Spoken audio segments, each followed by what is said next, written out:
Bueno, pues también queríamos contaros algunas de las historias bonitas que surgen dentro de esta catástrofe que hemos sufrido en Paiporta.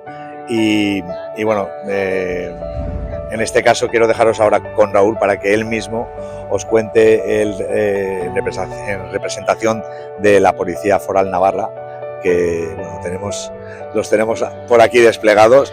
Pues ahora de manera voluntaria han venido para hacer un gesto con el pueblo muy chulo. Que lo cuente él porque yo creo que es lo mejor, porque ellos sí que estuvieron como policía foral en Paiporta con esta ayuda institucional que hay, pero ahora vienen como voluntarios para lo que nos cuenta él.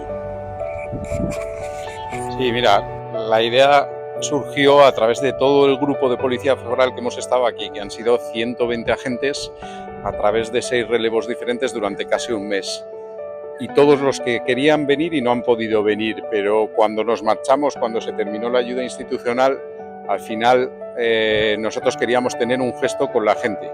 Cuando estábamos trabajando aquí en el puente, todo el mundo nos decía: este es el árbol, el eucalipto, este es el árbol de la resistencia del pueblo, que ha aguantado todas las riadas que ha habido hasta ahora.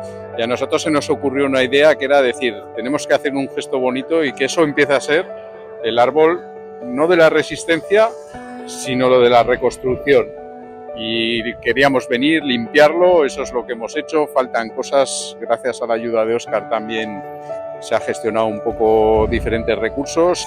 Entonces queremos agradecer de corazón el trato que nos habéis dado desde Paiporta a todos los que hemos estado trabajando aquí.